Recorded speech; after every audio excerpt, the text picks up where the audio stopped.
Feliz martes de Hora de Entrenar. Espero que todos estén muy bien. Feliz inicio de semana. Les leo por el WhatsApp y por el chat para ver de dónde se conectan esta mañana de hoy. Mañana en Nicaragua, tarde para nuestros amigos en Sudamérica. Yo, como siempre, feliz de poder estar con ustedes en esta sesión de Hora de Entrenar, donde tenemos pues hoy un tema especial. Ya nos lo estaban pidiendo por los diferentes canales y nos encontramos con un amigo excelente, con una experiencia tan vasta, tan rica, que dijimos hay que aprovecharlo ahorita, ¿no? Bueno, a ver, los leo desde acá. Mayo, bueno, Yar José nos saluda desde Quito, Ecuador. Hola. Vinicio, hola Vinicio, él nos saluda desde León, Nicaragua, de la Universidad La Salle. Desde Valencia, Jorge Cortés. Y por ahí ya me estaban comentando que los amigos de Colombia están en su hora de almuerzo, pero están conectados también. Mari Centeno, desde Venezuela. Igualmente desde Maracay nos saluda Araceli. Luis Ocampo, desde Venezuela. Desde Serpa nos saludan por ahí también. Lima, Piura, Perú. Sergio Díaz. Hola, Sergio. Suheil Fernández nos saluda desde Caracas. Bienvenidos todos a esta sucesión Hora de Entrenar. Marcelo Tabela me acompaña hoy desde Argentina, desde Córdoba, que 14 años después estaba leyendo Nevó. Por fin sacaron a su famoso muñeco de nieve, ya lo casaron. Marcelo, cuéntame, ¿cómo estuvo eso? ¿Te invitaron a esa boda? ¿Qué tal? ¿Cómo está? Buenas tardes y buenos días para todos. Buenos Depende de días. dónde estén ubicados, ¿no? Sí, sí. Y bueno, antes que nada quiero agradecerle a Lilian y a Tecnigerencia la invitación. Nosotros participamos juntos de una red latinoamericana para las ODS, o sea, los Objetivos de Desarrollo Sostenible, y de allí hemos tenido contacto. Bueno, ella me invitó a participar de este programa de la Hora de Entrenar. Por supuesto, le agradezco mucho, y sucede que yo dirijo una maestría en Administración de Negocios en Córdoba, en la UTN, la Universidad Tecnológica Nacional de Córdoba, y un centro de investigaciones, como dice allí, en tecnologías y transferencias para el desarrollo, ¿no? Y estrategias para el desarrollo. La verdad es que nosotros tenemos un módulo dentro de la maestría, el cual yo dicto, que es gestión de la innovación y del conocimiento. El tema es bastante amplio y son herramientas similares, pero con sus diferenciaciones, tanto para gestionar el conocimiento de una organización como para gestionar la innovación tecnológica que pueda llevar adelante una organización. Entonces decidimos de alguna manera dividir esta charla y dar una pequeña charla de unos 45 minutos, un conversatorio, en donde pongamos una parte de lo que son las herramientas de gestión del conocimiento. Aclaro algunos aspectos, yo no voy a extenderme en cuanto al desarrollo de normas, porque muchas de las normas que están hoy vigentes no son específicamente certificables, sino que son guías orientadoras. Entonces, más bien yo voy a hablar un poco de conceptualmente por qué es tan importante gestionar el conocimiento en una organización y particularmente en una empresa. Veo por allí el saludo de algún Amílcar. amigo que ya me conoce, claro, Amílcar. Mira, ya te conocen, dicen que ya tomaste cacao, ya comiste gallo pinto, nacatamales, y aquí me han estado escribiendo también por el chat. Te mandan un saludo cordial también Eric Méndez, que él no pudo estar ahorita conectado, pero sí igualmente gran amigo, ¿no? Sí, De sí, sí, ambos. sí. La verdad que yo he trabajado 2 años allí en Nicaragua a partir del programa PASE de Asistencia al Comercio Exterior nicaragüense, diseñando algunas políticas públicas, asistiendo justamente al Ministerio de Industria y de Fomento, ¿cierto? La verdad que fue una experiencia muy linda y me hice un grupo de amigos y de gente muy interesante con el cual hemos mantenido la relación a lo largo de estos años, así vía mail, en algún momento vía Skype. Y bueno, y agradezco mucho por eso tu invitación, Lilian, porque seguramente uno se reencuentra con amigos que ha tenido a lo largo de la vida, ¿no? Aquellos que ya hace unos cuantos años peinamos canas, ustedes ven allí, dice más de 34 años en la investigación y la docencia universitaria, y sí, hemos tenido la suerte de hacer amigos, sobre todo en muchos espacios en Latinoamérica, en donde hemos tenido participación en organismos internacionales, a través de organismos internacionales, y otros tipos de alianzas, que siempre son sumamente importantes, ¿no? Yo creo muchísimo, muchísimo, más allá de la diplomacia, en la paradiplomacia y la paradiplomacia. Es decir, las relaciones que no hacen los gobiernos desde sus organismos de Cancillería o comercio exterior o relaciones internacionales, sino que lo hacen directamente la gente, lo hacen directamente las personas, y lo hacen muchas veces a través de instituciones universitarias, empresariales, etcétera, ¿no? Eso también acerca muchísimo a los pueblos y acerca mucho a las idiosincrasias y a las culturas. Y hoy nos acerca a nosotros, Marcelo, nos acerca a nosotros con ese espíritu de apoyar el desarrollo empresarial, ¿no? Y en este caso de apoyar también esta actualización de toda la audiencia, a todos nosotros. Te quiero comentar un poco el perfil, como te mencionaba, pues acá hay mucha gente que son líderes de procesos dentro de las industrias, nos acompañan de las industrias siempre de alimentos, del sector petroquímico también, metalmecánica, inclusive del sector de formación. Entonces hay investigadores, hay docentes también, igualmente asesores e implementadores de sistemas de gestión ISO como auditores. Entonces, recalcarles hoy lo que mencionaba Marcelo, no vamos a abordar la norma ISO, que es la guía que se publicó en 2018, la ISO 30401. Vamos a abordarlo desde el punto de vista del desarrollo empresarial, ¿no? Esta vinculación de la gestión del conocimiento como una herramienta de mejora. Igual como herramienta de mejora, uno inmediatamente ata 9001, pero bueno, sí, así es, un ciclo de mejora continua, y eso es lo que vamos a conversar esta mañana. Al final, vamos a hacerles una invitación, porque tenemos un evento, igual de la red que vinculamos, como decía Marcelo, la red latinoamericana de ODS, Objetivos de Desarrollo Sostenible, que vamos a tener un evento este viernes y los vamos a invitar a ustedes. Van a ser nuestros invitados especiales, así que atentos hasta el final, por favor. Que si vamos a compartir presentación va a quedar grabado y lo vamos a estar compartiendo en los próximos días, ¿ok? Estén atentos entonces al chat para compartirnos ahí sus preguntas.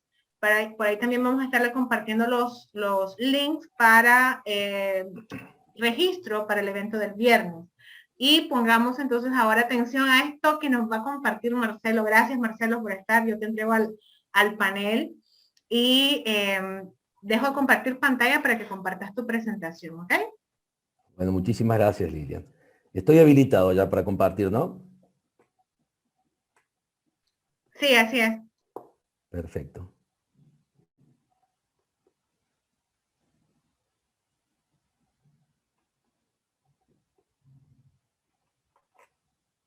Ya se ve, ya se comparte. Ya se está yendo. Bueno, voy a acomodar un poquito para mi comodidad esto. Y voy a ver si puedo ocultar el panel flotante para abrirlo a pantalla completa. Ahí se ve mejor. Muy bien. Ok. Sí, yo aquí he dejado en la presentación del tema que hablo de gestión del conocimiento como una nueva herramienta para la gestión empresarial. Por eso decía que voy a hacer más hincapié en la trascendencia que tiene la gestión del conocimiento como herramienta empresaria. Y bueno, y he dejado los dos logos, ¿no? La de Tecnigerencia y el logo del centro de investigación que yo dirijo. Si bien es cierto que ya en la década del 80 Alvin Toffler empezó a anticipar de que habíamos ingresado en una nueva era. Ustedes no sé si recuerdan del libro de la tercera ola, que fue bestseller internacional de ese sociólogo. Él decía que la humanidad había pasado por 3 olas de desarrollo. La primera, cuando había podido manejar la agricultura, y entonces el hombre había dejado de ser nómade para hacerse sedentario en sus campos de cosecha y siembra. Luego, con la revolución industrial, cuando el hombre había empezado a dominar a las máquinas y se había desarrollado la industria, y esto había generado de algún modo la terrible inmigración desde el campo, desde los campesinos a las urbes, también un cambio total para la humanidad.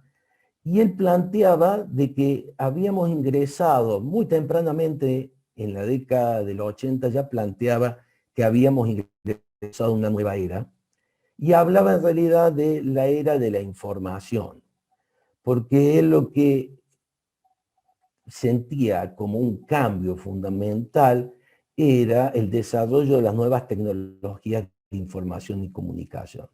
Por supuesto, anticipó, porque su especialidad era la prospectiva, y anticipó la globalización, el internet, el trabajo virtual, infinidad de cosas que hoy estamos viviendo, la educación virtual, el home office, un montón de cosas que unos cuantos años después estamos viviendo. No obstante, en la década del 90, seguramente Peter Drucker fue el que empezó a insistir con que esta nueva era en realidad era la era del conocimiento. Y él decía que la era del conocimiento ya llegó, como está puesto allí, ¿no? Él decía, ya llegó. Vamos a ver si le agrego un punterito. Un punterito láser para más cómodo, ¿no? Que la era del conocimiento ya llegó. Es decir, ya estamos viviendo la distribución, y ahí ya le hablaba de la gestión del conocimiento. En la compañía es la principal ventaja competitiva que tendríamos en el siglo XXI. Ya Paul Romer, en este siglo, ya hablando, pero totalmente bajo la idea de que estamos en la era del conocimiento, planteaba que la economía ya no se basa en la acumulación de bienes materiales físicos, sino en la producción de bienes materiales intangibles.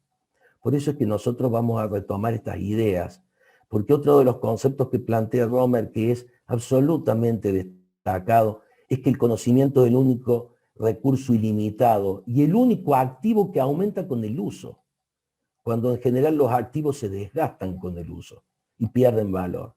En este caso, el conocimiento aumenta con el uso. Y eso es lo que vamos a tratar de buscar.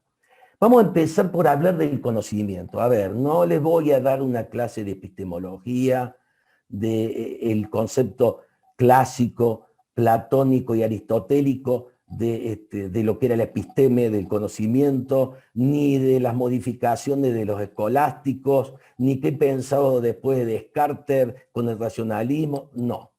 Vamos a tomarlo desde el punto de vista de nuestra utilidad en la organización. Tres conceptos: datos, información, conocimiento.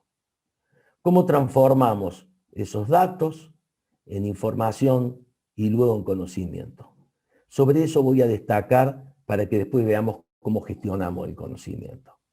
Evidentemente, los datos asociados a un objeto y estructurados, procesando los datos, vamos a obtener información. Pero si esa información es asociada a un contexto, a una experiencia, a una cultura, recién allí vamos a obtener conocimiento. Otra forma de verlo: los datos están localizados en el mundo. El conocimiento está localizado en las personas. Quien tiene conocimiento son las personas. ¿Cómo hacemos para que el conocimiento de las personas estén también en las organizaciones? Y la información, el mediador entre ambos conceptos.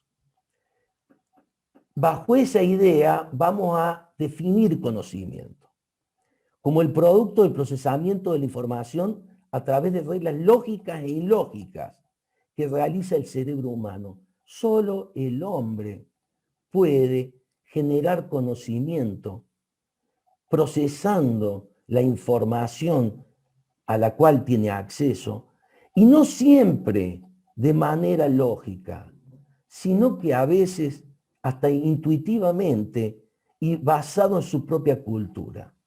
El objetivo por el cual el hombre lo hace es para darnos la capacidad de actuar en un contexto.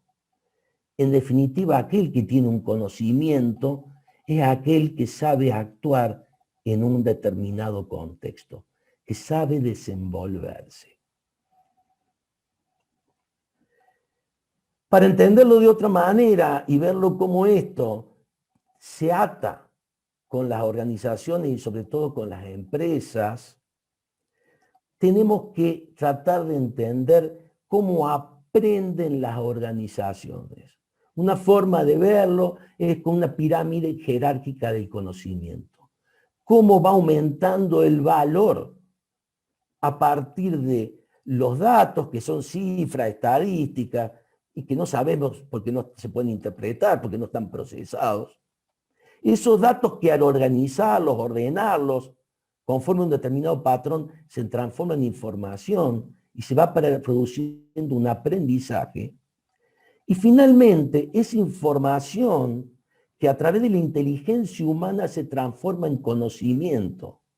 Acá está puesto conocimiento explícito y tácito, personales o compartidos. Después vamos a ver por qué se hace esa diferenciación. Y finalmente, ese conocimiento, cuando esas verdades son verificables en el tiempo y se adquiere criterio o capacidad de juicio, podemos decir que tenemos sabiduría. Esta pirámide de aprendizaje genera una pirámide de mejor toma de decisiones. Gestionar conocimiento no solo es un proceso de incremento del valor de mi organización, sino que aumentar el conocimiento es también un proceso de mejorar mi toma de decisiones. Para terminar la idea de conocimiento, hay una clasificación tradicional del conocimiento que diferencia el conocimiento, lo divide en el conocimiento explícito y el conocimiento tácito. Nosotros hemos puesto una tercera categoría de conocimiento implícito, pero muchos autores al conocimiento implícito lo considera como parte del tácito. Explico. El conocimiento explícito es un conocimiento formal y sistematizado. Es decir, un conocimiento que puede ser fácilmente comunicado y compartido. Para los que están en calidad, escribir un procedimiento permite tener un conocimiento explicitado. Para cualquiera, el conocimiento que se publica en revistas científicas, en libros, es un conocimiento de un autor que lo termina explicitando para hacerlo público, difundirlo y comunicarlo y compartirlo. El conocimiento tácito, en cambio, son los modelos mentales, las creencias, la experiencia, las perspectivas individuales, la cultura individual, la historia familiar, todo aquel conocimiento que es muy personal y que es muy difícil comunicarlo a los demás. A ver, una vieja forma de preparar gerentes es poner adscriptos a la gerencia, ¿no es cierto? Después vamos a ver por qué. ¿Y por qué? ¿Y cómo funciona? Ponemos a alguien que le demos perfil a trabajar junto con un gerente y empieza a observar cómo esta persona toma decisiones. Muchas veces las decisiones son casi intuitivas y sin embargo los resultados son exitosos. Y uno dice, pero a ver, esta persona no tuvo tanta formación teórica, sin embargo llega a resultados exitosos a través de decisiones casi intuitivas. Bueno, perfectamente podemos entender que esa persona tiene muchísimo conocimiento tácito, dado por sus propios modelos mentales y por su propia experiencia. Este tipo de conocimiento permanece a un nivel inconsciente. Lo implementamos y lo ejecutamos sin darnos cuenta de su contenido. Fíjense qué interesante. Si yo le pregunto a ese gerente por qué tomó esa decisión, y a lo mejor no nos sabe explicar qué información interrelacionó con qué otro concepto y con qué metodología y mecanismo siguió para tomar esa decisión. Lo tomó porque en su mirada holística de la organización entendió que era la más acertada. Y sin embargo, es exitosa. Entonces existen estos dos tipos de conocimiento. Y a veces se le agrega este último, que es el implícito, que es el que sabemos que tenemos, pero no nos damos cuenta que lo estamos utilizando. Simplemente lo ejecutamos y lo ponemos en práctica de una manera habitual. Ejemplo, cuando estamos manejando el auto y hacemos un cambio de velocidad y de marcha, y no nos damos cuenta que estamos apretando el embrague y el acelerador y cambiamos la marcha, lo hacemos naturalmente, pero sabemos nosotros que sabemos manejar. Sabemos que tenemos ese conocimiento. ¿Está? Una manera de expresarlo esquemáticamente es como si fuera un iceberg, justo ahora que me hablaba de la nevada y del frío que estuvo haciendo la semana pasada por estos lares. Bueno, hagamos de cuenta que es un iceberg. El conocimiento explícito, de todo el conocimiento que tiene una persona o una organización, el conocimiento explícito es solo lo que se puede ver del iceberg. Y en general todos saben que lo que se puede ver es un porcentaje muy chico del iceberg. Luego el conocimiento implícito es el que está muy cerca de la superficie. Por lo tanto, es muy fácil explicitarlo, porque nosotros sabemos que lo tenemos. Y si nos ponemos a escribir un procedimiento, a escribir una explicación, a escribir una receta de cocina para la chef que diseña platos y cocina, y después publica un libro, lo que hace es ese conocimiento implícito explicitarlo. Lo difícil es explicitar este conocimiento que está en el iceberg, pero está en la parte bien bajo el agua del iceberg. ¿Y por qué es tan importante el conocimiento en una empresa? Porque es cierto que estamos en la era del conocimiento. Y el valor real de una empresa no es el valor contable. Pregúntense si alguna de las empresas tecnológicas, cuando se vende Google, cualquiera de las empresas tecnológicas, Mercado Libre en Argentina, su valor está dado por los bienes físicos y financieros que tiene. No. Hoy vale muchísimo más los valores no registrados, que están conformados por los intangibles. A ver, esto siempre tuvo un valor. Si yo tenía un comercio, iba a vender una boutique de ropa de moda, en plena galería comercial ahí en Managua, ¿cierto? Al lado del hotel, ahí en el shopping, en pleno shopping tengo una boutique de una marca reconocida. Y quiero venderla. ¿Va a valer por el valor de la ropa que yo tengo en depósito, las estanterías y lo que me queda en mi cuenta corriente? ¿O va a valer por toda la base de clientes que tiene, por el valor de la marca, por el peso de esa marca? Lógicamente, cuando yo quiera vender la llave de ese negocio, lo voy a vender por un valor superior al valor contable que tiene mi organización. Pero esto que ya existía, ahora se ha invertido. El valor no registrado puede ser muchísimo más importante que el valor contable. Y con el perdón de los contadores ahí presentes, ¿cuánto esfuerzo hacemos por administrar el valor contable? ¿Y cuánto hacemos por administrar el no contable, el no registrado? ¿Hacemos el mismo esfuerzo por gestionar los intangibles que por gestionar los tangibles? ¿Lo que está contabilizado? Yo creo que no.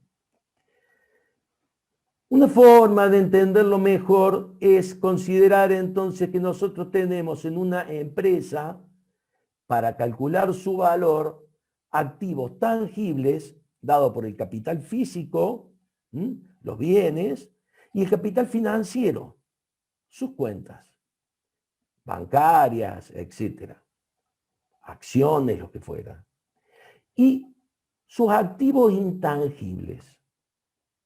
Esos intangibles que yo tengo que tratar de gestionar son los que no están en mis estados contables. y que sin embargo hoy son probablemente más valiosos que los tangibles. Una clasificación tradicional es dividir esos activos intangibles en capital humano, capital estructural y capital relacional. Ver cómo evoluciona mi empresa, el desempeño de mi empresa, no alcanza con ver cómo evolucionan los ratios de mi balance. Debería tener alguna manera de poder medir cómo evoluciona mi activo intangible. Miren, lo han dicho muchísimos autores, no sé al final quién es el que lo dijo por primera vez, pero todos sabemos que lo que no puede ser medido, no puede ser monitoreado, controlado, y por lo tanto no puede ser mejorado ni gestionado. Y esto, en muchos casos, como estamos en una nueva era, no lo estamos midiendo. En cambio, esta parte, que hoy es menos importante, sí tenemos todos los mecanismos para poderlo medir y poderlo gestionar. De allí entonces la importancia de gestionar el conocimiento. Porque la definición que damos es el conjunto de procesos y sistemas que permitan que el capital intelectual, el valor de mi empresa, aumente de forma significativa mediante la gestión de los activos intangibles que le aportan ese valor. Nosotros debemos tener un modelo de gestión para poder gestionar el valor de nuestros activos intangibles. Si no, no estamos controlando ni mejorando el valor de nuestra organización, porque solo controlamos una parte, lo contable. Por supuesto que una correcta gestión del conocimiento lo que busca es que aumente el valor de los activos intangibles, que mi sistema de gestión me permita tender a un incremento del valor de mi empresa. El modelo de gestión del conocimiento más extendido, más conocido, es el planteado por Euroforum, una consultora, en el año 1998. El modelo Intellectus es seguramente el más extendido en el mundo. Yo lo voy a plantear muy rápidamente, pero en esto se puede profundizar. Divide, como vimos recién, el capital intelectual, que es el valor de mis intangibles, en tres tipos de capitales. Capital humano, capital estructural y capital relacional. Yo tengo que tener un sistema de gestión a partir de las definiciones de un tablero de comando, es decir, de definir indicadores para cada uno de estos tipos de capital, hacer un estudio diagnóstico del presente, pero también una perspectiva de tendencia a futuro, justamente para generar los proyectos y las acciones para que el presente me permita generar un futuro con un mayor valor. Y además, estudiar cómo es el flujo entre estos tres componentes. ¿Cuánto capital humano pasa a ser capital relacional? ¿Cuánto capital relacional pasa a ser capital humano? Y viceversa con los capitales estructurales, humano y relacional. Vamos a tomar las definiciones nomás. El capital humano comprende el conocimiento, las competencias, los valores y el potencial innovador de los individuos dentro de la organización y también su capacidad de aprender. Las organizaciones que aprenden, ¿se acuerdan aquella pirámide jerárquica?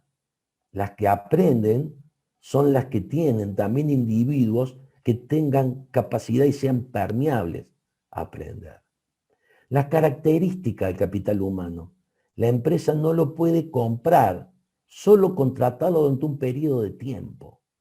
Esto es muy importante. El capital humano no es de las empresas. Está en las empresas, pero simplemente es como que lo estuviera alquilando, contratando por un periodo de tiempo. Esto genera entonces un importante margen a la gestión del riesgo, porque tenemos riesgo de perder valor por pérdida de capital humano. Y de allí también las políticas de fidelización que yo pudiera llevar adelante. El capital estructural, en cambio, es el conocimiento que la organización consigue explicitar e internalizar. Incluye los sistemas de comunicación e información, el uso de tecnología, los manuales de procedimiento, que es justamente conocimiento que está inicialmente en las personas y que luego queda explicitado y queda en la organización. Los organigramas y sistemas de gestión y control, la base de datos, los software que desarrolla la propia empresa. Todo este capital estructural es capital de la empresa. Es conocimiento que la organización pudo explicitar e internalizar. Internalizar quiere decir que ese conocimiento, además de ser explicitado, lo está utilizando. Lo ha internalizado, se ha interiorizado la gente. La característica, fíjense la diferencia con el anterior. Este sí pertenece a la organización, más allá de las personas que la componen. Queda en la organización cuando sus personas la abandonan. Por eso, en esas líneas de flujo, uno tendría que tratar de propender que el flujo de las distintas categorías de capital intelectual lleven a incrementar el capital estructural de la organización para bajar su riesgo a caída de valor y para generar un sistema de incremento permanente del valor. Y finalmente nos queda el capital relacional, también algunos le llaman capital social, que en definitiva es el conjunto de interacciones que mantiene la organización con su entorno. Las características, la calidad y sustentabilidad de la base de clientes de una empresa, su potencial para generar nuevos clientes, la relación y el conocimiento de otros agentes de su entorno, tales como proveedores, competidores, alianzas, etcétera, son cuestiones fundamentales para su éxito. Fíjense que acá hay un cruzamiento entre alguna herramienta de gestión del conocimiento y alguna de gestión de la innovación tecnológica. Claramente, el capital relacional incluye al benchmarking. La idea de que las empresas deban hacer benchmarking, que deban analizar y el conocer lo que sucede con los demás agentes de su entorno, incluyendo los competidores. Acá la palabra de alianza es algo que yo lo quiero destacar y que permanentemente lo vamos a destacar. Algunos éxitos de alianzas exitosas, importantes, algunos estudios y análisis han llevado a que publicáramos libros, que si ustedes quieren, después en algún momento el último librito sobre esto, que es una cámara empresarial de la electrónica de Córdoba, se lo voy a dejar a Lilian disponible para que lo pueda bajar el que tenga ganas. Las 4 formas de crear conocimiento. ¿Cómo hace la organización para aumentar ese capital intelectual gestionando su conocimiento a partir de crear conocimiento?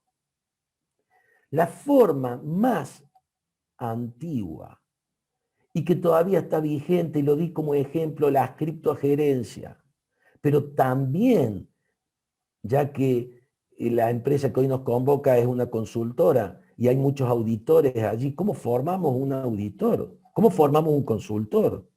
Siempre hacemos que un consultor junior trabaje con un consultor senior. Lo que está haciendo es observar, imitar y practicar. Esto es transferencia de conocimiento tácito a tácito. ¿Por qué? Porque ese auditor, ese consultor, ese gerente senior, junior, está generando sus nuevos conocimientos, incorporando lo que observa, lo que imita, lo que practica, incorporándolo y sumándole a sus propias experiencias, su propia cultura, su propia idiosincrasia. Estamos formando entonces y transfiriendo y creando conocimiento de tácito a tácito. Otra manera es de explícito a explícito, combinando partes separadas de conocimiento a explícito para establecer un nuevo conocimiento. es cuando nosotros generamos un nuevo conocimiento combinando distintos autores, información y conocimiento explicitado por distintos autores, y nosotros combinamos los distintos enfoques para generar un enfoque propio. Esto es, la combinación es generar un nuevo conocimiento explícito a partir de conocimiento explícito ya existente. Tácito explícito, expresando formalmente los fundamentos de los conocimientos tácitos, haciéndolos compartibles. Esto es probablemente uno de los procesos más difíciles, pero más importantes para la organización. El flujo de capital humano, capital relacional, a capital estructural, es justamente explicitar conocimiento tácito. Y luego, de explícito a tácito. ¿Cuándo es esto? Con un conocimiento que se pudo explicitar e interiorizado por los miembros de una organización. Cuando lo internalizan. Ejemplo, escribimos un manual de procedimiento. Cuando lo aplicamos, lo usamos, ¿qué generamos? Un nuevo conocimiento que me permite una mejora continua. Poder introducir cambio y mejorar ese manual. Cada vez que nosotros usamos un conocimiento que ha sido explicitado, lo que hacemos es crear nuevo conocimiento tácito, que a su vez puede volver a ser explicitado. Y es lo que decía Paul Romer. Es el único bien que en vez de desgastarse con el uso, se incrementa con el uso. Y este es este círculo bastante parecido a la idea del círculo de Deming, y justamente lo plantearon dos japoneses, Nonaka Takeuchi, que estudiaron cómo aprenden la organización. ¿Cómo hacen las organizaciones para aprender?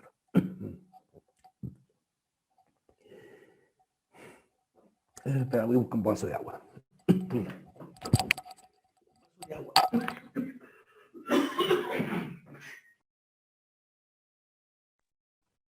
Bueno, mientras consigue el vasito con agua por acá Marcelo, a través del chat vamos a compartirles el link de registro del evento que les mencionaba. El evento lo organiza la Red Latinoamericana de ODS este viernes. No se lo pierdan. Inicia a las 7:30 am hora de Centroamérica y vamos a estarles compartiendo en el registro el calendario de actividades y para los diferentes horarios, ¿no? ¿Listo, Marcelo? Bien, yo les decía que esto realmente se parece a un círculo de Deming. Es un círculo de mejora continua. ¿A través de qué? De los 4 procedimientos que vimos antes para generar conocimiento. A partir de un conocimiento tácito individual de una persona o una organización, si lo socializamos, si ponemos a otras personas a trabajar con ella, vamos a conseguir un conocimiento tácito colectivo de varias personas de la organización. Si ese conocimiento es externalizado, o sea, transferimos este conocimiento tácito a explícito, lo explicitamos, lo escribimos, lo transformamos en un procedimiento, vamos a tener un conocimiento explícito. Si combinamos distintos conocimientos explícitos, vamos a tener un conocimiento explícito colectivo. Cuando lo volvamos a usar, lo interioricemos, la gente lo vuelva a aplicar a este conocimiento que ha surgido de la combinación de los conocimientos de los distintos actores de mi organización, lo que voy a tener es un nuevo conocimiento tácito individual. ¿Ven? Este proceso de socializar conocimiento individual, es explicitarlo, externalizarlo, explicitarlo, para que pueda ser transmitido a los demás. Combinar con otros conocimientos explicitados de demás actores de mi organización. Y luego, utilizarlo, interiorizarnos, internalizarlos, utilizarlos, lo que genera es un círculo de mejora continua. Nonaka Takeuchi justamente estudiaron cómo aprendían las organizaciones, cómo hacían las organizaciones para crecer en su capital intelectual, crecer en su conocimiento. Y ellos propusieron este modelo, que finalmente es un modelo de gestión del conocimiento muy similar a lo que vemos cuando hablamos de mejora continua. Es como una espiral de mejora continua, ¿cierto? De tácito a explícito, de explícito a tácito. Un círculo de una espiral en donde tácito a tácito compartimos experiencias, las explicitamos, las combinamos y luego aprendemos haciendo, las internalizamos. Y un nuevo conocimiento individual tácito para socializar. Este sería el modelo de Nonaka Takeuchi, que yo creo que es muy interesante porque nos demuestra la idea de que aumentar mi capital intelectual en mi organización puede ser, si yo gestiono conocimiento, subir por una rampa, con una rueda, igual que con el círculo de Deming. Otra forma de verlo, planteada por Roger Melian, es como una cadena de valor. Lo primero que debería hacer en esa cadena de valor es identificar conocimientos. Encontrar cuáles son los conocimientos claves de mi organización e identificar esos conocimientos. O si no, crear nuevos conocimientos. Y ahí sí nos estamos arrimando a la idea de la gestión de la innovación. Luego que he identificado esos conocimientos, tengo que buscar una forma para almacenarlos y procesarlos. Y esto implicaría explicitarlos. Esos conocimientos identificados los explicitamos. Y luego finalmente o posteriormente, una vez explicitados, difundirlos en todas las organizaciones y reutilizarlos. Al reutilizarlos, generamos nuevos conocimientos y empieza de nuevo la cadena de valor. Es otra forma de ver lo mismo que planteó Nonaka Takeuchi. Un modelo que a mí me gusta mucho para gestionar el conocimiento es el modelo planteado por el LKS. El LKS es una consultora del País Vasco, que es una consultora cooperativa. Los modelos cooperativos es una forma de asociativismo. Lo que pasa es que deben funcionar muy bien, muy armónicamente, y no ser solo para dar respuesta a una necesidad social, sino efectivamente como un modelo de asociativismo y desarrollo. En el País Vasco, ellos desarrollaron lo que le llamaron la economía social de mercado. Y casi todas las empresas tienen una fuente, una base cooperativa, pero después conformaron una corporación de cooperativas. Entonces, por ejemplo, hay una corporación de cooperativas con base en Mondragón, una ciudad de 10.000 habitantes, que sin embargo tiene más de 120 empresas radicadas en todo el mundo, en China, en Argentina hay una, y que tienen desde fábricas, tienen desde hipermercados, bancos e inclusive universidades y centros de investigación. La verdad que son muy llamativos. Pero la consultora que trabaja en toda Europa, que se llama LKS, planteó como modelo un triángulo. Esto del triángulo se repite muchas veces, pero realmente me pareció interesante. Pero no desde el punto de vista de los extremos del triángulo. Acá lo interesante es el centro del triángulo. ¿Por qué? Porque la verdad que la gestión del conocimiento tuvo tres orígenes. Aquellos que gestionando información a través de sistemas informáticos creyeron que con esto estaban gestionando conocimiento y eran solo una parte de la gestión del conocimiento. Aquellos que gestionaron el conocimiento de los recursos humanos, cuando empezó lo que se denominó la gestión de talentos. Identificar a aquellos talentos que están distribuidos en toda la organización y que son los dueños de las buenas prácticas y de las mejores prácticas. Aquellos que para hacer lo mismo que otros, lo hacen en menos tiempo, de manera más eficiente, de forma más eficaz. Quiere decir que tienen un conocimiento distinto que otras personas. La idea del talento es que el talento no está solo en la gerencia, el talento está en todos los cargos de una organización. Lo interesante es identificar el talento para ver cómo lo hacen y estandarizar esas prácticas, esa forma de hacer ese puesto, de llevar adelante ese cargo. Y eso que se explicita, después difundirlo a los demás. Es decir, hacer programas de capacitación, de formación, lo que haga falta para aumentar el capital humano dentro del capital intelectual. También, desde la gestión de los procesos, como hemos dado el ejemplo del gráfico de círculo de mejora de Nonaka Takeuchi, y bueno, esto viene con una idea de la gestión de los procesos, en donde el explicitar, escribiendo procedimientos y en hacer, analizar procesos, también ha sido históricamente uno de los enfoques donde se ha parado la gestión del conocimiento. Bueno, la idea de los vascos es que en realidad hay que pararse al centro del triángulo. Y hay que utilizar los 3 modelos de gestión. Hacer gestión de procesos, hacer gestión de talentos, esa es la mirada de los recursos humanos, y hacer gestión de información. Desde los procesos, delimitar el alcance de un proceso, identificar las áreas de conocimiento clave, determinar el estado actual, establecer objetivos, definir cómo deberíamos hacer y, por supuesto, establecer paneles de indicadores. Esto es muy propio de la gestión de procesos.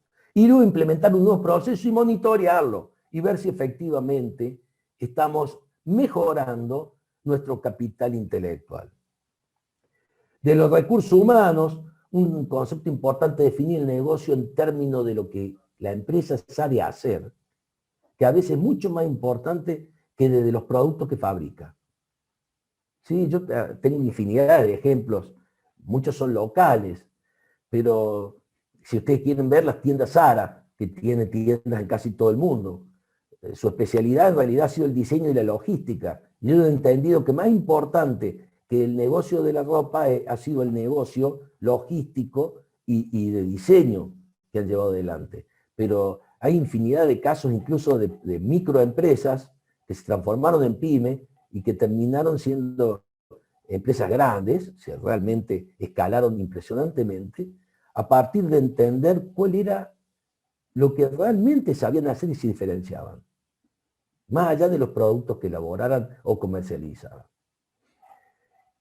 Luego, la identificación de los empleados que producen el conocimiento y diferenciadores, que es lo que yo decía, identificar talentos, convertir esos talentos en información, clasificarla, distribuirla y hacerla accesible, y identificar competencias, porque después vamos a ver las competencias para seleccionar recursos humanos, para medir desempeño, a partir de los estándares que hemos podido hacer de cuáles son los conocimientos diferenciadores de esos talentos, de cuáles son las buenas prácticas que llevan adelante o las mejores prácticas que ellos llevan adelante para hacer sus cosas. Y finalmente un tema que es bastante complejo y que nos va a venir en todo, es el cambio cultural. Creo que hay varios cambios culturales importantes para hacer para poder aplicar sistemas de gestión del conocimiento y de la innovación tecnológica. Pero uno de los cambios culturales claramente imprescindible es romper la idea de que la información y el conocimiento es poder. Porque si una organización, la gente que trabaja en ella, considera que su continuidad en la organización y el éxito, su éxito laboral, depende de lo que él sabe y nadie más lo sabe, vamos a entrar en la idea del top secret. Yo me guardo todo mi conocimiento, no lo transfiero a nadie, no lo comparto en mi organización, con el objeto de que mi organización dependa de que me sigan contratando. Eso es una situación que puede ser cómoda para una persona, pero puede ser muy complicada para una organización. Porque esa persona, como dijimos cuando vimos capital humano, esa persona, la organización lo contrata, pero no es propiedad de la organización. Por lo tanto, esa persona, mañana más allá que se pueda ir, mañana a esa persona le puede pasar algo. se puede enfermar, se puede morir, y la organización depende del conocimiento de esa persona, y si no, probablemente no sea sostenible. He visto casos infinitos de empresas que hemos asesorado que han pasado este tipo de cosas. Sobre todo muy comúnmente en la industria de la bebida y de los alimentos, en donde, por ejemplo, cuando hay un proceso de maceración, hay una persona que hace la maceración y ella define en qué momento ese macerado es diluido y se le ponen los conservantes y demás, por una cuestión gustativa.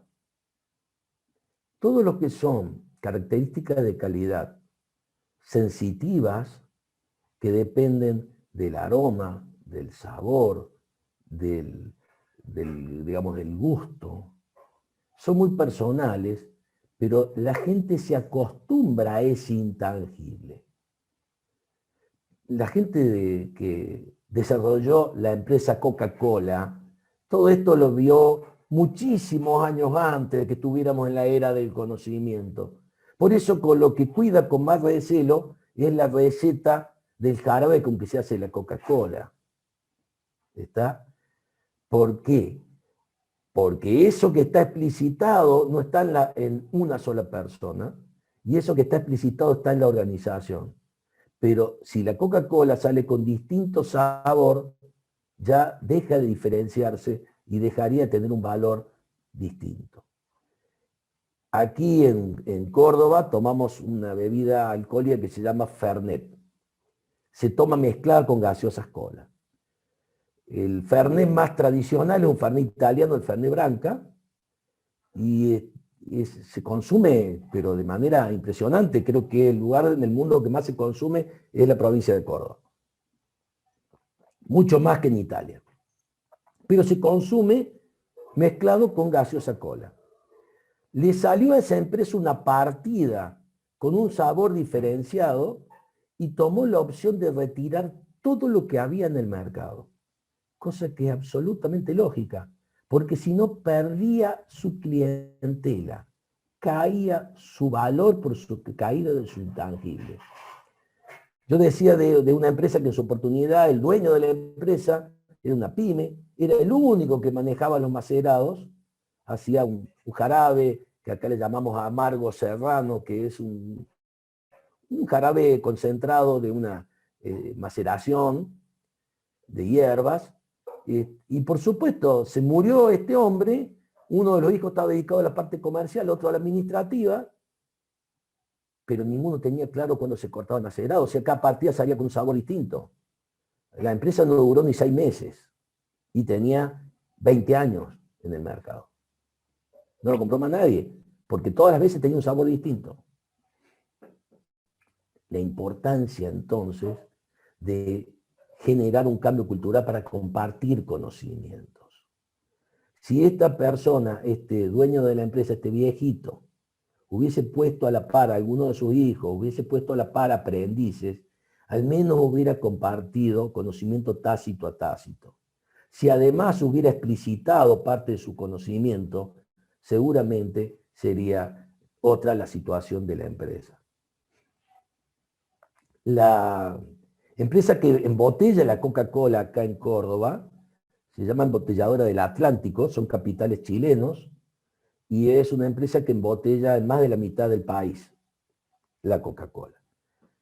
Esta empresa hizo, siguiendo un procedimiento de la certificadora SGS, hizo un procedimiento con una metodología que se denomina modelo episteme.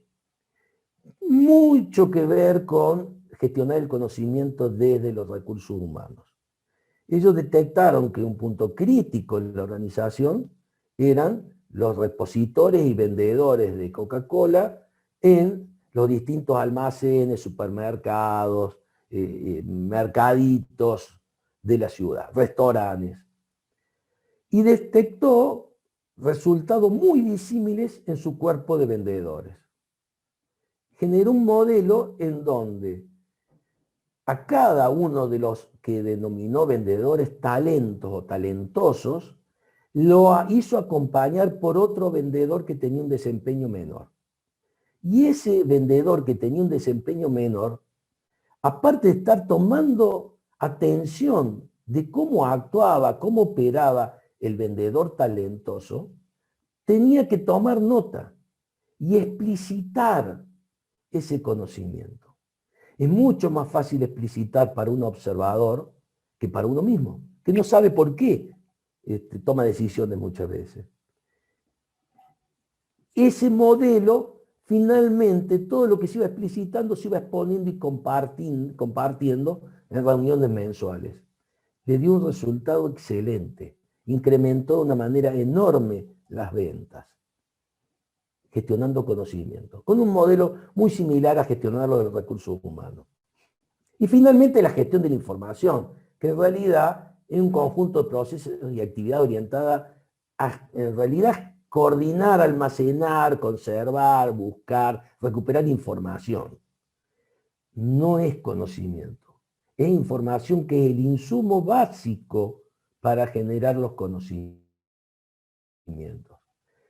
Si bien todos los software que se utilizan para gestionar información son útiles porque manejan el insumo para el conocimiento, existen software específicos de gestión del conocimiento, que tienen que ver con base de datos, con gestión de documentación, con creación y mantenimiento de ficheros de talentos, esto que dijimos antes, para poder identificarlos, clasificarlos, localizarlos, etc.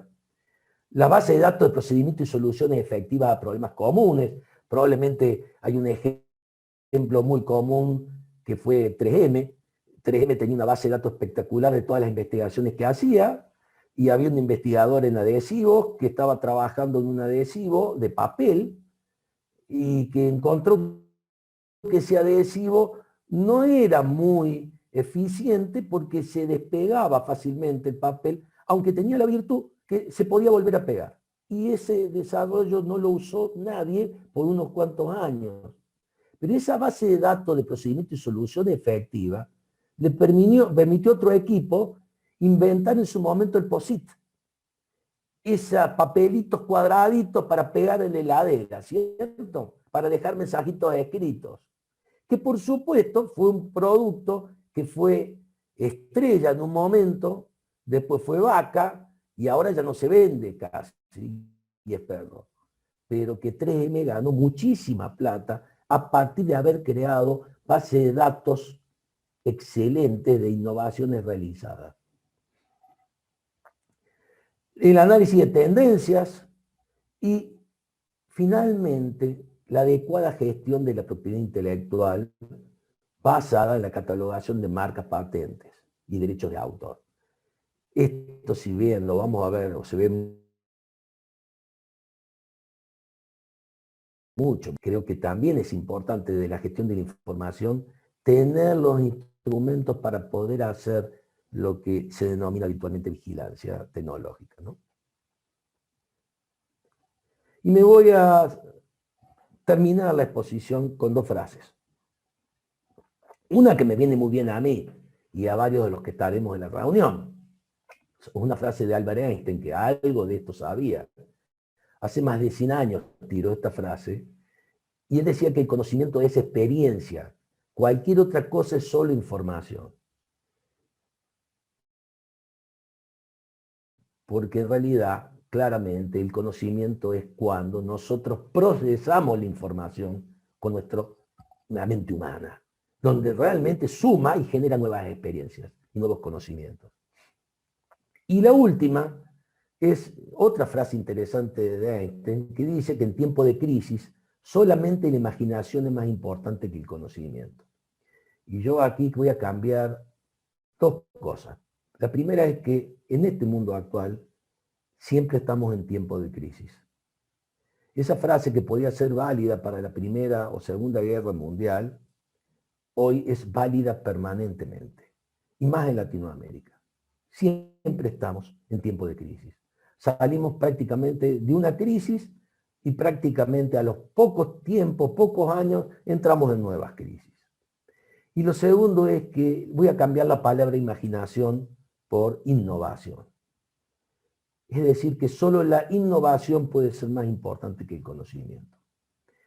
Y de allí la importancia de gestionar ambas cosas. Gestionar el conocimiento con esta idea de Nonaka Takeuchi de mejora continua, y gestionar también la innovación con la idea de saltos por cada nueva innovación que tengamos, ya no el plano inclinado, sino una escalera, saltos en el valor del intangible de la empresa por el incremento de su capital intelectual. Y no tengo más nada que compartir, así que lo dejo de hacer. Así es. Y acá estoy disponible. De sorpresa en sorpresa, ¿no? De crisis en crisis, como mencionaba. Tremendo. Pero bueno, mira que hay preguntas interesantes por el chat y por acá por este medio. Te quiero comentar, estabas hablando del tema de las industrias de alimentos que suele suceder. Imagínate que sí, yo recuerdo, te voy a compartir la anécdota, les compartiré la anécdota de una señora que estaba jubilada ya, pero era la que hacía el conteo de la reproducción de la levadura, ¿no? Para la fermentación de la cerveza. Esta señora pues entrenó en teórico, ¿no? Con todo lo explícito y tácito, pero déjame decirte que era un asunto que todo el mundo se escandalizaba en la empresa porque decían, es que parece que el organismo vivo, que es la levadura, huele a la señora, porque es que no queda igual, y eran unas pérdidas, pues, ¿qué te digo? Multimillonarias ahí, cada vez que desechaban tanques y tanques de fermento porque el tema de la gestión del conocimiento, ¿no? Y sí suele suceder, suele suceder. A ver, acá hay muchas preguntas. Una de ellas nos compartía José Manuel. Dice, bueno, da un ejemplo, el conocimiento, es decir, el conocimiento explícito, o sea, esa transferencia de conocimiento, es como el que se adquiere cuando uno hace un doctorado y revisa 10 tesis parecidas al tema que uno desarrolla. Imagínate. Absolutamente. Es lo primero que hace uno cuando va a hacer una investigación o está haciendo un doctorado, una tesis o lo que fuera, porque la tesis de un doctorado finalmente es un proyecto de investigación. ¿Qué es lo primero que hace? Y lo primero que hace es hacer un estudio de estado del arte, ¿no? Y buscar a ver qué se ha dicho del tema y ver qué es lo que han dicho otros que han investigado cosas parecidas. Y lo que estamos haciendo es combinar lo explícito con explícito para hacer un documento que que se acomode a mi problema a resolver con mi investigación, ¿sí? Pero que efectivamente lo que tenga en cuenta es todo un marco teórico que yo estoy construyendo con el estado del arte, con conocimiento explícito. Eso es combinar explícito para generar un nuevo conocimiento explícito. Perfecto, José Manuel. Mira, hay otras preguntitas también. César Ledesma nos pregunta, ¿qué opinas del Balance Scorecard, que es el cuadro de mando integral para el manejo de indicadores? Si no me equivoco, con tu lectura, ¿verdad, César? Me corrige si me equivoco. Pero pregunta, ¿qué opinas del Balance Scorecard para medir y valorar también los intangibles? ¿Qué considera que el balance tiene de bueno y qué le faltaría para hacer una mejor medición de esos intangibles? Así de otras herramientas que puedas sugerir para medir y valorar estos intangibles. Bien, sí, el balance, el comando integral, el sistema del comando integral, cuadro de mando integral, es una herramienta muy interesante y tiene muchos indicadores también financieros y demás. Uno lo que debería hacer es completarlo, definiendo sus propios indicadores, porque también hay algo muy importante. Cada organización debe definir sus indicadores. Aquí no hay una recetita armada. Cada organización debe definir sus propios indicadores, tratando de que sean efectivos y eficaces. Porque, por ejemplo, muy común es para tratar de definir un indicador que trate de medir la evaluación o cómo evoluciona el capital humano y, por ejemplo, contar las horas de capacitación que se dio en un año. O considerar el monto invertido de capacitación sobre lo que factura la empresa, por ejemplo. Y la verdad es que eso no está midiendo resultados. Esto es midiendo inversiones. No asegura que sea un indicador muy eficaz. Probablemente tenga que completarlo de otra manera. Es decir, los resultados obtenidos a partir de esas capacitaciones. Si esa capacitación estuviera en evaluación, las aprobaciones de esos conocimientos en las evaluaciones, etc. Yo no lo dejaría solamente allí, porque también uno podría, por ejemplo, generar un buzón de ideas y medir los beneficios obtenidos con un indicador a partir de las ideas aportadas. Y no solo medir, por ejemplo, el número de ideas aportadas. Es decir, cada organización debe definir sus propios indicadores para medir intangible. Y lo debe y lo puede incorporar a un tablero de comando completo, a un BSC completo. ¿Está bien? Porque, a ver, el tema es decir, yo tomo lo que viene en bibliografía y solo uso eso. No. La idea es incorporar otros indicadores que me midan los 3 modelos de capital intelectual. El humano, porque la fidelización, por ejemplo, y la satisfacción del cliente interno en mis empleados, también es un indicador positivo para medir la evolución del capital humano. ¿Por qué? Porque no me está midiendo solo lo actual, me está midiendo la prospectiva. Tengo riesgo de que se me vaya ese capital humano y decaiga porque está insatisfecho en mi organización. ¿Me entienden? Es decir, uno podría, según la organización, definir los propios indicadores que puedan caer bien y ampliar los tableros tradicionales e integrales. Por supuesto que sirven, todo lo que es medir para poder mejorar, controlar y mejorar en la organización, claro que sirve. A ver, yo dije, me perdonen los contadores, pero los ratios propios de los balances y todo lo demás sigue siendo útil. El análisis de la inserción de mi marca sigue siendo importante porque ahí también hay intangible. Digamos, el incremento de mi base de clientes o el incremento del desarrollo de mis proveedores también es importante. Es decir, todo lo que yo pueda medir va a servir para una mejor gestión de mi organización. También nos comparte José Manuel una realidad, ¿no? La dinámica en la organización ha cambiado. Ahora están empresas en modalidad mixta, trabajadores en casa, otros en la organización. Y vos nos compartías el tema de esto explícito, implícito, es tácito, estar con ellos, aprendiendo, etcétera. ¿Cómo entonces podemos hacer, qué recomendás para implementar una gestión de conocimiento que dé mejores resultados en este nuevo contexto?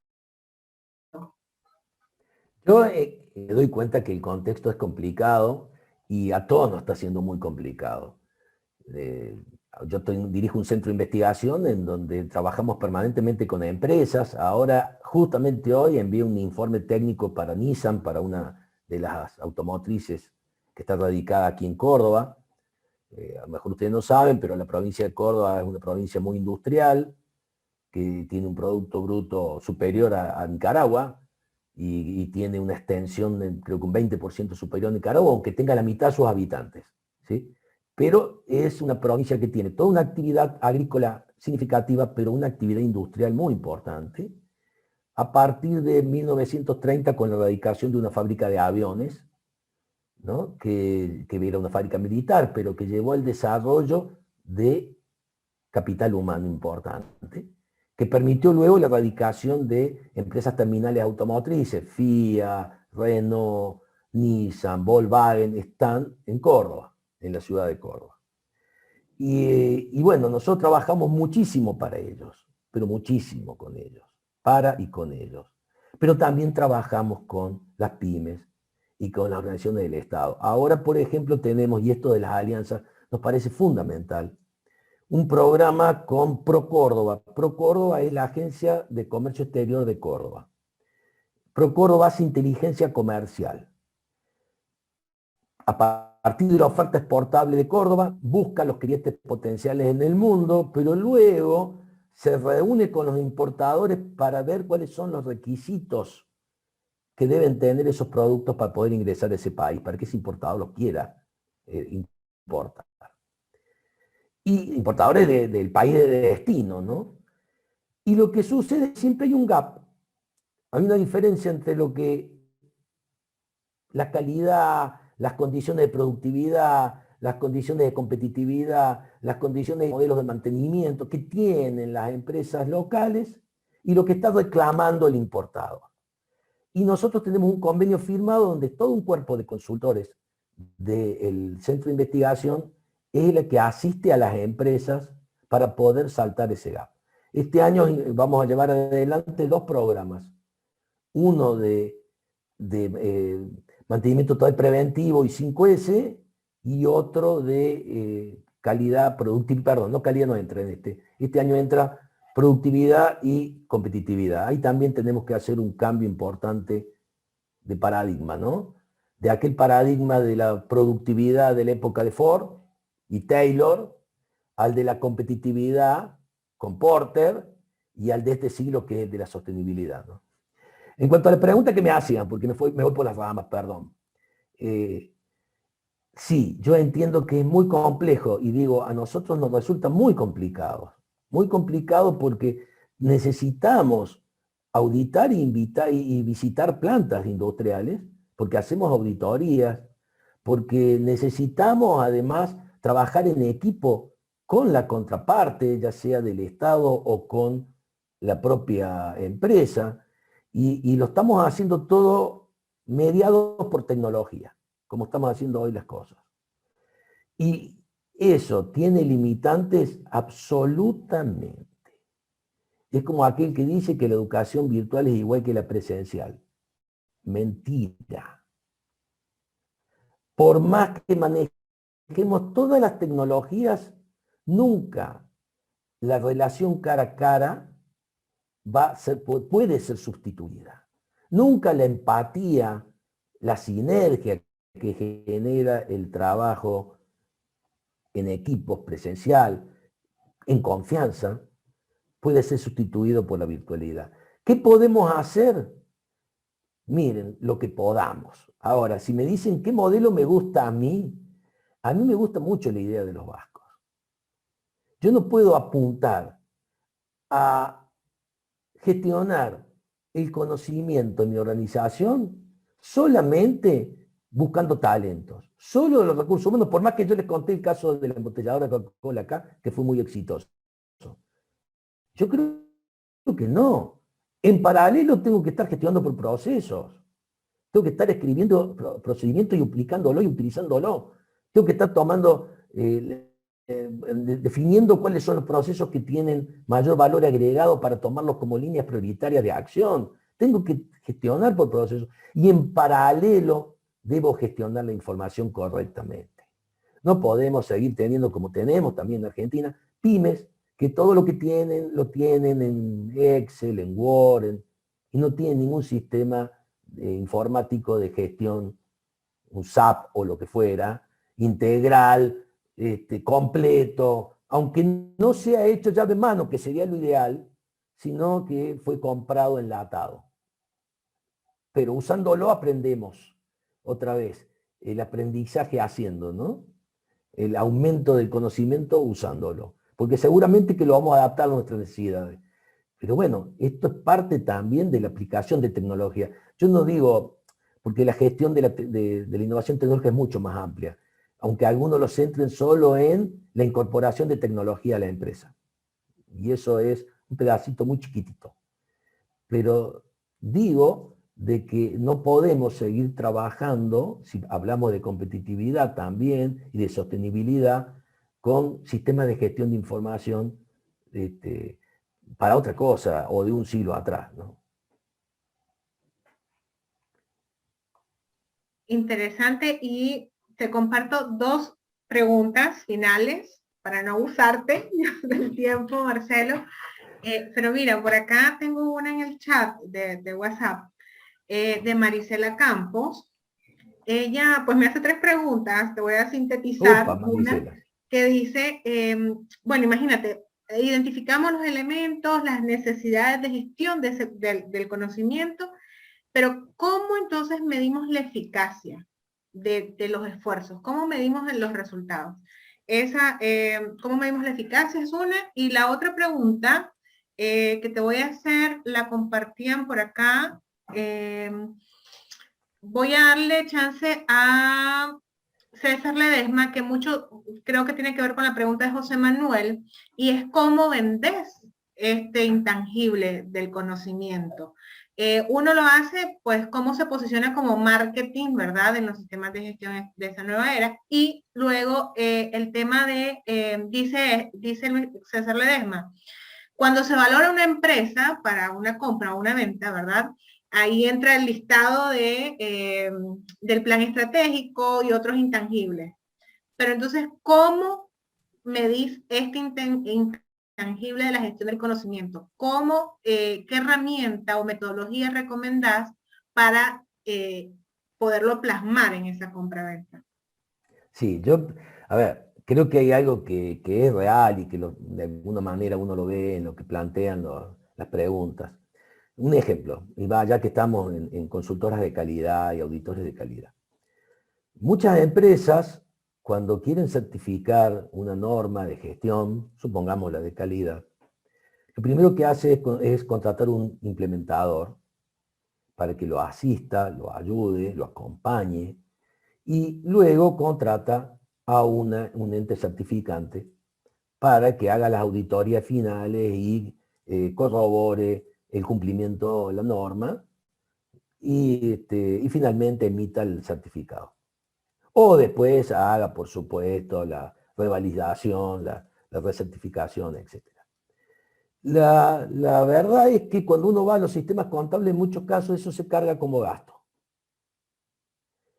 Y la empresa resulta ser que en sus balances vale menos, porque gastó un montón de recursos, pero fue para certificar. Y en ningún lado se contabiliza cuál es el nuevo valor de la empresa, porque la empresa vale más, porque no es lo mismo una empresa que tiene certificado una ISO 9001 que una empresa que no la tiene. Le abre mercados internacionales, le abre otras perspectivas, hasta perspectivas de marketing para aquel que hablaba de marketing.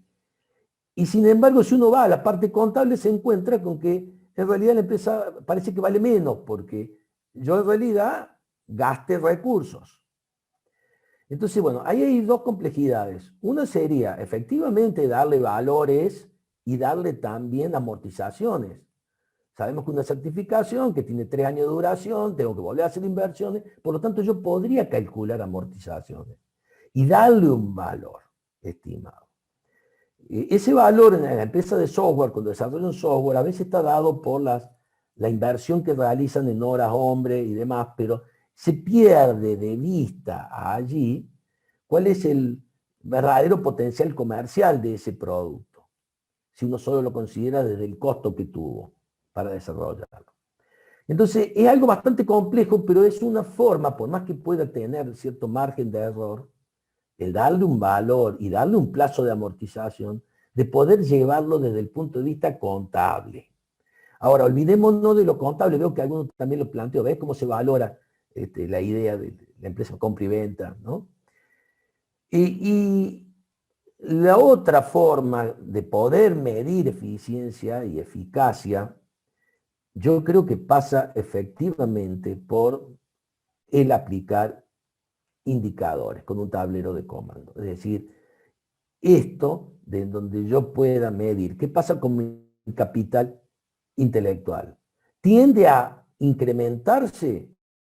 Mi base de clientes, por ejemplo, se incrementa. Puedo hacer encuestas sobre la fidelización de la marca, el seguimiento de la marca, el conocimiento de la marca y ver si mis políticas de marketing, qué resultado tuvieron. Porque la marca más conocida implica un mayor valor del capital intangible de organización. Entonces, no es una regla genérica, sino que es una sola regla: tratar de medir para gestionar, pero los indicadores yo debería de definirlos para cada organización en virtud de lo que quiera medir.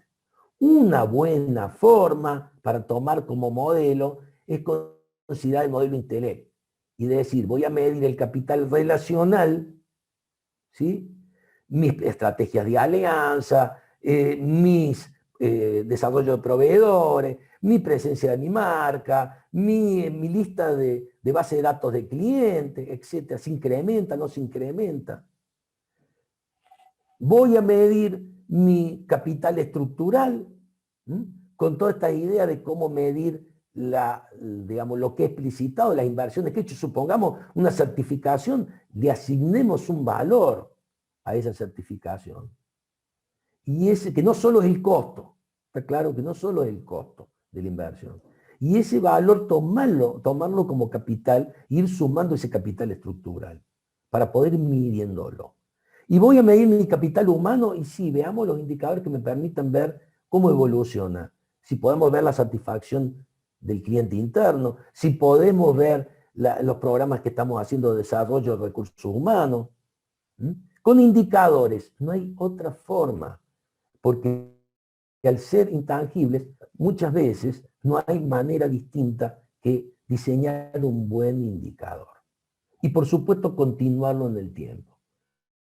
Porque si todos los años cambio el menú de indicadores, no puedo hacer ningún estudio comparativo que me permita evaluarlo en el tiempo. Esa es un poco la idea en forma genérica, ¿no? Porque, vuelvo a lo mismo, no se da respuesta y solución de una empresa ni desde un escritorio ni desde una pantalla. La gente que hace mejora continua sabe que hay que estar en el lugar de los hechos. Y que además por eso se trabaja en equipo con la propia empresa u organización, porque el que más sabe es el que está ahí adentro y la está viviendo. Y uno tiene que aprender de eso. Este tema, Marcelo, es tan rico, o sea, es tan amplio, que podemos pasar horas y horas, porque cada vez que decís algo Sí. me asaltan un sinnúmero de preguntas. Por ejemplo, ahorita con lo que acabas de decir, entonces, ¿quién lidera esto? ¿Lo lidera recursos humanos? ¿Hay esa sensibilidad para liderarlo? Y bueno, tantas otras que vas a estar invitado nuevamente, definitivamente. Mira, porque el tema de asignar valor a todos estos intangibles, tremendo, ¿no? Inclusive difícil, uno claro. como profesional, no es una maestría, no es un certificado de doctorado, el que precisamente por ahí uno anda valorándose o lo devalúan, ¿verdad? Pero si lo tenés o no, sino el tema también del conocimiento y la experiencia impresa más allá de los títulos, ¿no? Entonces, Absolutamente. creo que se puede traducir a nivel profesional como a nivel empresarial este tema de los intangibles y deja mucho que decir y que desear preguntarte. Así que bueno, me resta invitar a participar a toda la audiencia al simposio de este viernes, donde Marcelo va a estar abordando a través de una disertación y como miembro de un panel de discusión. Vamos en este encuentro, el tema va a ser estrategia sostenible con un enfoque de ODS entre la empresa y la academia. Es el segundo preencuentro de la Red Latinoamericana de los ODS y vamos a estar abordando el tema de la innovación. Por ahí Luis Álvarez, de la empresa multinacional Protena, nos va a compartir un caso de éxito y vamos a estar compartiendo el ODS Educación de Calidad, así como innovación tecnológica en las empresas. Vean a Marcelo este viernes aportando acá desde su conocimiento y vean a los otros compañeros de Sudamérica, México y Nicaragua también, aportando ahí sus impresiones en cuanto a la estrategia que están tejiendo empresa y academia para el desarrollo sostenible. Así que, Marcelo, gracias, divina la charla de hoy, de verdad, bastante interesante. Por acá, pues mira, ya todas las felicitaciones, muchas gracias. Igual por el WhatsApp me han estado diciendo tremenda participación la tuya hoy. Así que, tu casa. Un gran saludo a todos los amigos latinoamericanos y hermanos latinoamericanos, y particularmente allí en Nicaragua, a Eric, a Almícar y a Noemí Solano, que hace mucho tiempo que no sé nada de ella, pero creo que sigue estando en la Dirección General de Comercio. Por ahí te saludamos. Sí, un saludo de aquí a la distancia, ¿no? Bueno, no, todo nuestro cariño. Mira, ahí abrió cámara a Amílcar. Almícar. Amílcar, te voy a abrir micrófono. ¿Tienes abierto el micrófono, Amílcar? No, se silenció solo. ¿Qué pasa, Almícar? No, estábamos aquí, esta parte de la tecnología también. Estaba tímido. No, Marcelo, un gusto, Lilian, siempre por estar pendiente y mandar las invitaciones, ¿verdad? Y hacer tan productivo estos espacios que son un poco reducidos, ¿verdad? Pero Tecnigerencias en este sentido está siempre adelante. Siempre necesitamos ese conocimiento y más de personas que tienen el conocimiento, ¿verdad? Entonces, Marcelo, un abrazo y gracias. Gracias, Almícar. Saludo a todos los muchachos allá, que bueno, pasó ya unos cuantos años, ¿no? Creo que el último viaje fue en el 2014, 2015. Y bueno, y espero que todos estén bien en este momento complejo que estamos pasando, ¿no? Sí, ahí está. Sigue todo igual, Marcelo, te esperamos. Bueno, decirle a Noemí que vaya que se cuelgue, que se conecte el viernes, que yo ahí voy a hablar de un tema que tiene que ver con la industria, porque siempre que hablamos de la ODS y de la ODS 9, donde está la industria, no hablamos qué está pasando con la industria en Latinoamérica y cuáles deberían ser las estrategias para que podamos cumplir las metas del desarrollo sostenible que se plantea Naciones Unidas, ¿no? Porque estamos muy lejos de cumplir esas metas.